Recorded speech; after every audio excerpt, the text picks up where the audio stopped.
Halo semua, selamat datang di channel saya Pak Lukas, seorang guru biologi. Dan di channel ini saya akan berbagi hal-hal terkait dengan pembelajaran biologi.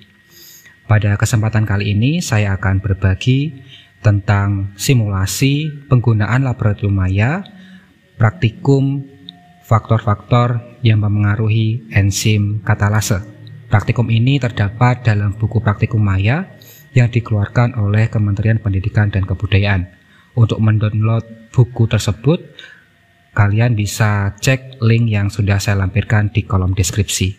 Namun sebelum kita mulai praktikumnya, jika kalian merasa video ini bermanfaat, jangan lupa untuk klik like, subscribe, komen, dan share. Baik semuanya, jika kalian sudah mendapatkan link atau tautan untuk mengakses laboratorium maya, silahkan kalian masukkan ke dalam browser yang kalian punya. Kebetulan saya menggunakan Google Chrome, dan ini adalah laboratorium maya dari rumah belajar. Mungkin dari beberapa dari kalian sudah pernah menggunakannya. Nah, saya akan mencoba mensimulasikan bagi teman-teman yang mungkin belum pernah menggunakan laboratorium maya ini. Nah, ketika kalian sudah mengakses, kita masukkan linknya, akan muncul tampilan kurang lebih seperti ini. Di sini kita mendapatkan visualisasi gitu ya, visualisasi dari sebuah laboratorium. Di sini ada pipet, kemudian ada tabung reaksi, kemudian isinya apa nih? Tabung 1, 2, 3 berisi hati ayam gitu ya, berisi hati ayam. Kita bisa mengatur tampilan dari laboratorium virtual tempat kita bekerja nanti pada panel di sebelah kiri ini. Maaf, sebelah kanan. Di panel sebelah kanan ini kita lihat ya, di sini ada judul, kemudian di sini ada gambar ikon buku. Kita klik aja. Ketika kita klik, kita akan mendapatkan landasan teori. Jadi landasan teori ini bisa bermanfaat dalam penyusunan laporan. Kemudian di sini ada ikon tanda tanya gitu ya, simbol tanda tanya, kita klik saja. Nah, di sini ini adalah bantuan petunjuk penggunaan dari laboratorium maya ini. Jadi kita bisa melihat, membaca apa yang kita bisa lakukan pada panel sebelah kanan ini. Kita tutup saja. Kemudian nah di sini ada pengecekan oksigen. Nanti kita cari gunanya untuk apa. Nah, di sini tabung reaksinya itu bisa kita tambahi. Ini kan hanya 3. Kita bisa menambahkan sampai sejumlah 5. Maksimal 5 gitu ya. Kalau kita mau hapus, kita bisa kok menghapusnya. Kita hapus saja, kita buat 3. Coba gitu 3. Kemudian kita bisa mengatur isinya. Kita bisa cari hati ayam. Ini kan kalau hati ayam ini yang biasanya dikerjakan di sekolah gitu ya. Kentang dan apel.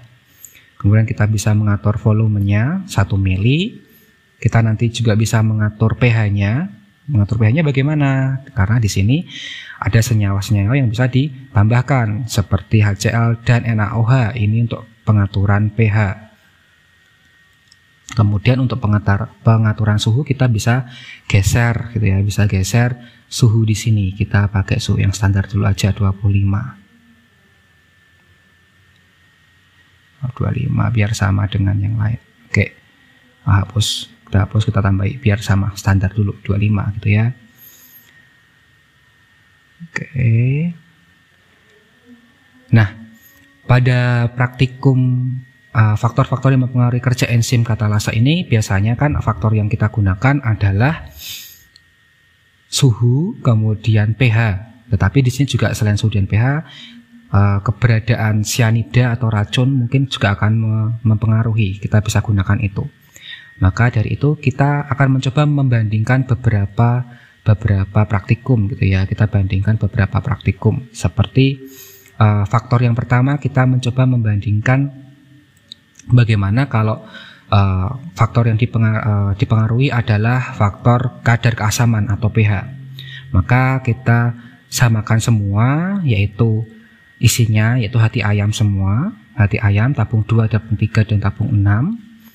Kemudian tabung 2 kita diamkan saja, tabung 3 kita beri HCl. Kalau kita beri HCl berarti dia memiliki sifat asam.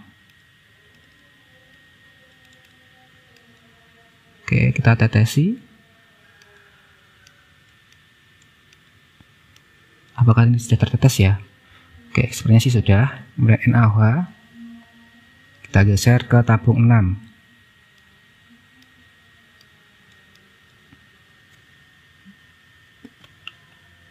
Oke, tabung 6. Oh, berarti yang tadi belum tertetes tadi HCl.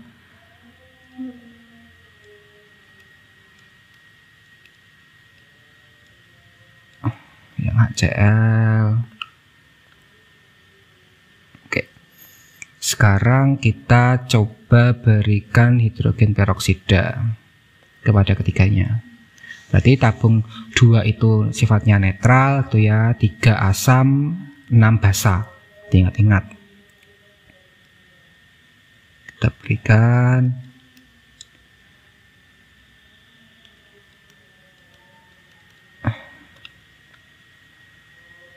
Oke, kita lihat ya di situ ada buih yang pertama setinggi kurang lebih 2 pada strip kedua, kemudian yang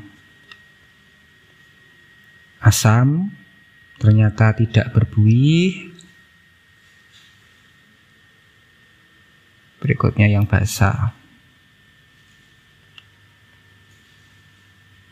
juga tidak berbuih. Kita masukkan di tabel pengamatan. Oke, gitu. Berikutnya, ini karena tidak ada, oh ya, yang kita lupakan, cek kadar oksigen. Kita cek kadar oksigennya, kita geser lidi yang membara ini, ternyata semakin merah di tabung 2. Di tabung 3 tidak terjadi apapun perubahan, tabung 6 juga tidak ada. Berarti kira-kira mana yang ada oksigennya? Nah, dimasukkan ke tabel data. Kalau mau mengulang faktor yang lain, yaitu faktor suhu, maka kita atur saja, kita hapus. Oh, tidak bisa ternyata. Kemudian kita tambah, kita hapus dulu tabung 6. Oke, kita jadi tabung 7, 8, dan 9 kita atur. Tabung 7 kita pakai suhu ruang yaitu 25 derajat. Kemudian tabung 8 kita bekukan sampai pada suhu 0 derajat. Kemudian tabung 9 kita naikkan suhunya sampai 100 derajat. Kemudian kita beli perlakuan yang sama, yaitu kita beri, oh mohon maaf, bukan NaOH ya, benar ya, NaOH. Cek yang pertama, dicatat ketinggian busanya, gelembung udaranya. Yang kedua, kemudian sampai 2 kali.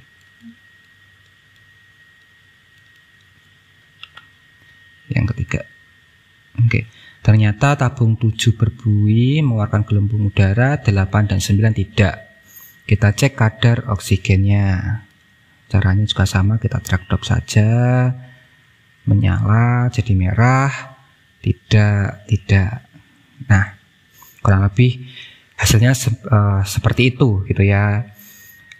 Kalau kalian ingin mencoba penggunaan sianida, silahkan nanti dicoba sendiri. Nanti apakah ada efeknya sianida itu terhadap kerja enzim katalase. Nah, itu dia simulasi penggunaan laboratorium virtual, faktor-faktor yang mempengaruhi kerja enzim katalase. Sekarang tinggal bagaimana kalian membuat laporannya. Tadi sudah ada landasan teori. Landasan teori kita bisa lihat di ikon yang gambarnya buku ini. Sedangkan petunjuk tahapan langkah kerja, kita bisa menggunakan apa yang sudah diberikan oleh Bapak Ibu Guru. Jadi mungkin Bapak Ibu Guru akan lebih baik jika mempersiapkan lembar kerja juga, sehingga cara kerja siswa itu lebih terarah, lebih teratur. Demikian, jika ada kesalahan, saya mohon maaf. Jika ada kritik dan saran, pertanyaan, silahkan masukkan ke kolom komentar. Sampai jumpa lagi pada video selanjutnya. Salam.